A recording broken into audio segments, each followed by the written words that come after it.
all I can say about Sweden is people have been very kind to me. I mean, Black Flag played Sweden, so I have, and people were really cool to us then, and always great to the Rollins band, and very kind to me when I've done shows here. And I've done mainly shows in Stockholm, but I've done a handful of shows in Malmo and Göteborg, and can't think of any other towns in Sweden.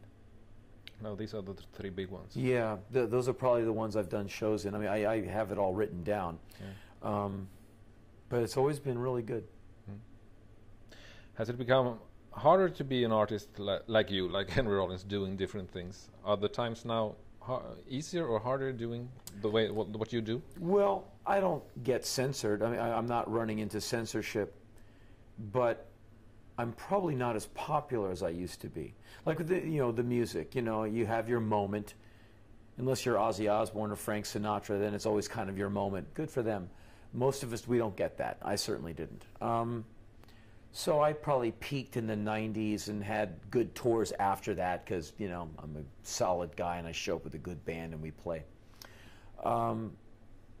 So things have probably become more difficult just to get time on stage or in a movie. Like when you're famous and you have a big record, everyone wants you. When that wears off, those people no longer call. Or when you call them, they're like, yeah, let me hand you to one of my assistants. You're like, right. And so the smart guy doesn't get enamored with fame. You get enamored with the work and what it takes. And so thankfully I've never been all that famous. It's probably what has kept me going because I've never been that high to fall that far down. So when I fall down, it's from the curb to the gutter. I'm like, ow. Oh, I'll get back up there. Keep on going.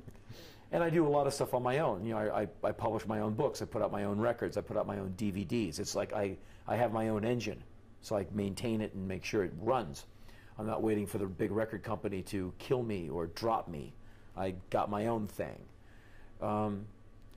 But I have not felt the effects of censorship or any kind of the religious right coming down on me, and maybe that is to come. I have found that you'll get resistance. People will come to your show just to yell at you. These people who like Bush. Maybe some newsletter will go around. Hey, Henry Rollins is coming to your town, man. Go down there, pay $18 and go in there and hassle him. That's happened, and so maybe that's a sign of this darkness that attempts to take over my land. It will be unsuccessful, of course. These people are the minority. They are ignorant, and they will fail because at the end they're cowards, and they don't have a real motivation for doing any of this stuff except hatred. It doesn't do much for you. So I have not really met. It's not become harder for me for any censorship reasons. It's become harder for me just because I'm not famous. But maybe that's these times are for the big stars. Only the big stars get all the light. I'm doing fine. Yeah. My tours do great. I am busy all year long doing art. I am literally employed 12 months a year doing my thing.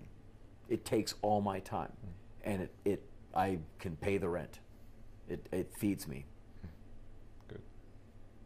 Is the religious right getting stronger or weaker in the States right now? The Bush administration has put them in a lot of positions of power that will be hard to remove them from, like Supreme Court positions. But, these people get themselves in trouble with their lies and their scandals. They get caught.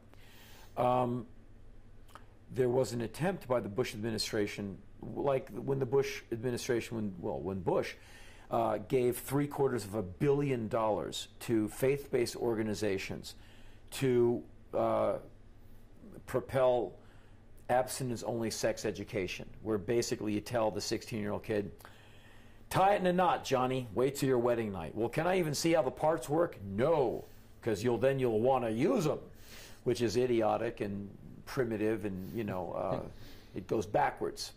And of course, all these kids get pregnant, STDs flying around because no one knows what they're doing. So that kind of thing has to come to an end.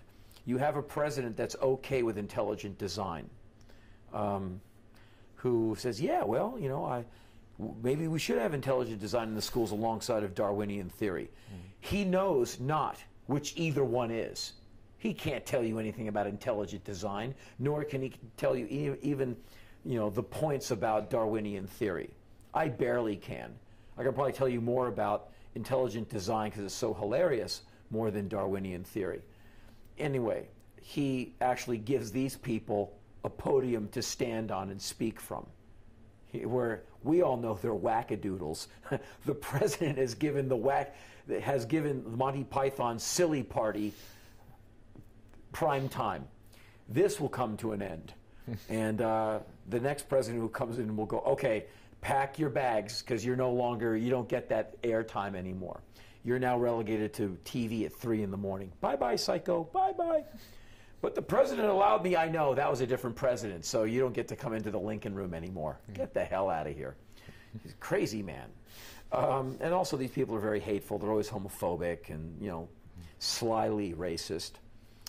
And so that'll change. But America is in for some very tough times because the Iraq War is going to come home, literally. These soldiers who are now on their 3rd and 4th deployments, whose minds are going, who now see eyeballs in their soup, who now see legs on the highway. When they go to the VA and say, hey, man, my mind's not right, they go, well, that's not our problem. Your mind wasn't right before you joined. We shouldn't have taken you. Well, I need help, man. I wake up every night with my wife's neck in my hands. Well, they go, well, you got an anger problem, pal. I can't fit back into society. Well, we're not here to hold your little hand. You're a soldier, or maybe you're just a pussy. In any case, get out of here. Now, there are thankfully a lot of fantastic vets coming back. A guy like Paul Rykhoff, who I now work with. Paul Rykhoff heads up an organization called the Iraq and Afghan Veterans of America, and I interviewed him on my show. And he basically he's devoted the rest of his life to helping these kids come home. And after the interview, I said, Paul, we're kind of mutual fans of each other. I said, man, can you use me? Can I be part of your thing? And he went, are you kidding? Of course. I said, what can I do? I'm going to say yes to it, but tell me what it is. He said, I need you to make appearances. Could you go up and talk to some soldiers at one of our events? I went, I'm in. And so he emailed me a few weeks ago and said, would you host our big special, our big event we're having in New York in August? I said, host it? He goes, yeah, I want you to, we're having writers and people on stage. I want you to bring them on and off stage and talk between them. And I'm like, I'm honored to, yes, I'm in. And so now here's this other thing I'm doing. And it's going to take organizations like that to help these people come home.